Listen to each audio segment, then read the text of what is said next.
The film opens with Rose and Michael as a young couple facing an unimaginable scenario that has gripped the entire planet. A massive meteor is hurtling toward Earth, and scientists have confirmed that this celestial object will obliterate all life when it makes impact. News broadcasts fill every screen with urgent warnings, governments issue evacuation orders, and chaos spreads through cities as people scramble to find safety or make peace with their fate. Yet instead of seeking shelter in underground bunkers or trying to escape to distant locations, Rose has a different priority that weighs heavily on her heart. She knows that if these are truly humanity's final hours, she must spend them with someone who has shaped her entire existence, someone whose wisdom and love have guided her through every challenge she has faced. Michael agrees to accompany Rose on this deeply personal mission, and together they embark on a cross-country journey that will test their relationship in ways they never anticipated. The destination is Rose's grandmother's home, a place filled with memories and warmth that stands in stark contrast to the cold reality of the approaching extinction event. As they load their belongings into the car and pull away from their neighborhood, the streets around them tell a story of humanity in crisis. Some people have barricaded themselves inside their homes, clinging to the illusion of protection, while others have abandoned their properties entirely, leaving doors swinging open and possessions scattered across lawns.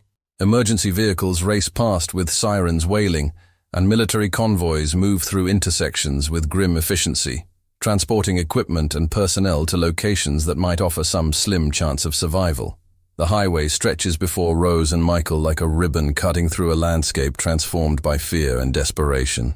Traffic patterns shift erratically as some drivers speed recklessly toward unknown destinations, while others have simply pulled over and stopped, unable or unwilling to continue their journeys.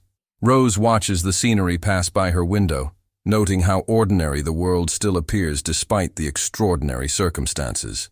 Trees still sway in the breeze, birds still fly overhead, and the sun continues its daily arc across the sky, indifferent to the cosmic threat bearing down on the planet.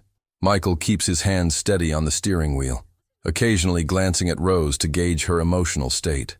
The silence between them carries more weight than any conversation could, filled with unspoken questions about what they will say when they finally reach their destination, and whether words will even matter when time itself is running out. As they travel deeper into the countryside, they begin to encounter other travelers who have also chosen to spend these final moments pursuing personal missions rather than seeking futile protection. At a gas station that still has power, they meet an elderly man who tells them he is driving to the ocean because he has always loved the sound of waves and wants that to be the last thing he experiences. A young family shares their rest stop, the parents trying desperately to maintain normalcy for their children by turning the journey into an adventure, complete with games and songs that mask the terror they feel inside. These brief interactions remind Rose and Michael that everyone is processing the impending catastrophe in their own way, each person finding meaning or comfort in different choices. The journey forces Rose and Michael to confront not just the external reality of the meteor's approach, but also the internal landscape of their relationship.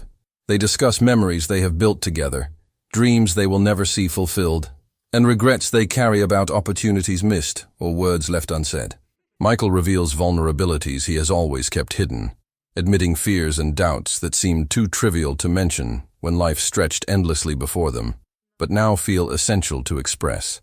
Rose shares stories about her grandmother that illuminate why this final visit matters so much, explaining how this woman taught her about resilience, compassion, and the importance of facing difficult truths with grace rather than denial. When they finally arrive at the grandmother's house, the structure stands exactly as Rose remembers it, a modest dwelling surrounded by gardens that the old woman has tended with patient dedication for decades. The grandmother emerges onto the porch, having expected Rose's arrival because she knows her granddaughter's heart well enough to predict her choices. Their embrace contains no need for explanations or justifications, just the pure recognition of love that transcends the circumstances surrounding them. Michael watches this reunion with a mixture of emotions, feeling honored to witness such an intimate moment, while also experiencing the sharp pain of knowing his own family is scattered across distant locations he cannot reach in time. Inside the house, The grandmother has prepared tea and simple food, maintaining her routines even as the world outside spirals toward conclusion. She tells them stories about her own life, recounting experiences from decades past with the same detail and enthusiasm she has always shown, refusing to let the meteor diminish the value of memories or the significance of ordinary moments. Rose listens with an intensity she has never brought to these stories before, absorbing every detail and nuance because she understands that this knowledge will travel with her through whatever comes next. The grandmother speaks about loss she has endured, including the passing of Rose's grandfather years earlier, and explains that grief has taught her something profound about the nature of endings. She suggests that every relationship, every experience, and every life contains its own form of completion, and that the meteor simply makes visible what has always been true about human existence. As hours pass, they move through the house together, examining photographs and handling objects that carry personal history. The grandmother gives Rose items she wants her to have, not as inheritance in any traditional sense, but as tangible connections to continue carrying forward. Michael finds himself included in this ritual, receiving small gifts that acknowledge his role in Rose's life and the journey they have made together. The grandmother asks them about their hopes and what they have learned about themselves during this crisis, treating the conversation not as a morbid final accounting, but as a genuine exchange of ideas and perspectives.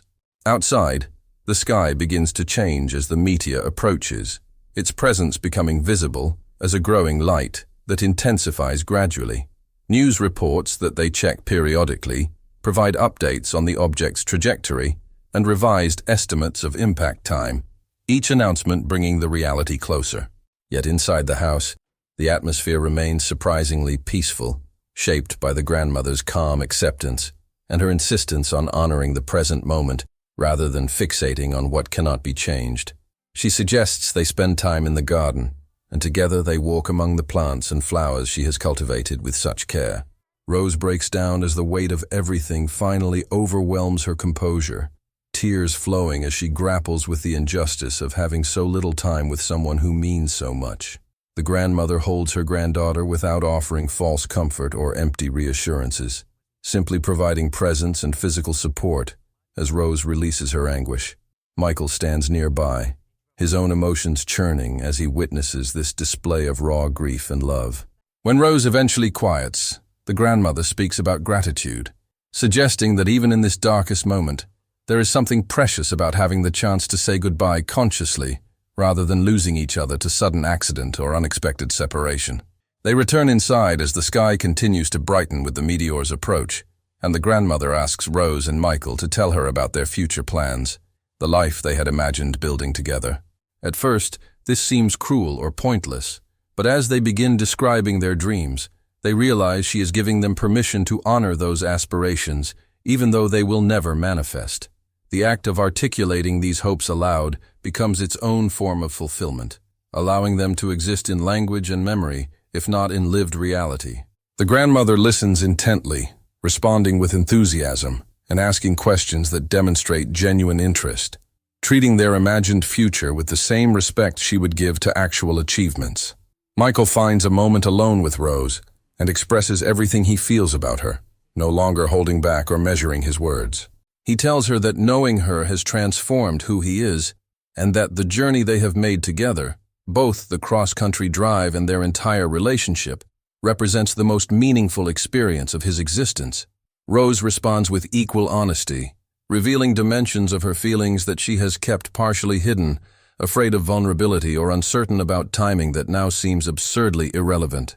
Their conversation contains no dramatic declarations or theatrical gestures, just honest acknowledgement of connection and mutual recognition of what they have built together. The three of them gather in the grandmother's living room as the final moments approach, the light outside becoming almost unbearable in its intensity. They sit close together, hands clasped, as the grandmother suggests they each share one thought or observation they want to offer into the silence. Rose speaks about beauty and how this crisis has made her notice details she previously overlooked, small wonders that existed all along but were obscured by the assumption of endless tomorrows. Michael talks about courage and how watching Rose and her grandmother face this situation has taught him that strength comes not from denying fear, but from acting with love despite its presence. The grandmother closes by saying that existence itself is a gift that requires no justification or permanence to have value, and that every moment of awareness and connection contributes to something larger than individual survival. The house begins to shake as seismic effects from the meteor's approach create tremors that rattle windows and shift foundations. Objects fall from shelves and pictures tilt on walls, but the three people in the living room remain focused on each other rather than their surroundings. Rose feels an unexpected sense of peace settling over her panic, recognizing that she has done exactly what she needed to do and that being here with these two people represents the best possible way to experience these final moments. Michael squeezes her hand tighter, drawing strength from her presence, just as she draws strength from his. The grandmother closes her eyes briefly, her face composed and serene, embodying the acceptance she has described throughout the visit. The light outside reaches an intensity that floods through every window, transforming the interior of the house into a space filled with radiance. Time seems to slow down as each person becomes acutely aware of their breathing, their physical sensations, and the presence of consciousness itself. Rose opens her eyes wide, wanting to remain present and aware through whatever comes next, refusing to hide from the experience. Michael does the same, facing the moment with determination born from the examples set by the two women beside him. The grandmother maintains her calm expression, her lifetime of experience and reflection culminating in this instant of complete presence. In these absolutely final seconds, Rose thinks about all the generations that have come before, all the people who have faced endings of various kinds throughout human history, and feels connected to that vast continuum of existence and termination. She recognizes that while this particular ending is unprecedented in its scope, the essential experience of mortality and finitude is something humans have always navigated. Michael's thoughts turn to gratitude for the journey that brought him to this house in this moment, acknowledging that despite the tragedy of curtailed potential, he has experienced genuine love and connection. The grandmother thinks about her own long life and all the people she has known who have already passed on, feeling as though she is simply joining them rather than facing obliteration. The narrative concludes as the meteor's impact becomes imminent, with Rose, Michael, and the grandmother still together in the living room, their hands joined and their presence unified in the face of the ultimate unknown. The story offers no false salvation or miraculous escape, instead honoring the choice they made to prioritize love and family over futile attempts at survival. The journey across the country, the conversations shared, the memories exchanged, and the honest emotions expressed all combined to create meaning in circumstances that could easily be viewed as meaningless. Rose's determination to reach her grandmother, Michael's support of that mission, and the grandmother's grace in receiving them transform what could have been a story solely about catastrophe into an exploration of human connection, courage, and the ways people find purpose even when facing circumstances completely beyond their control.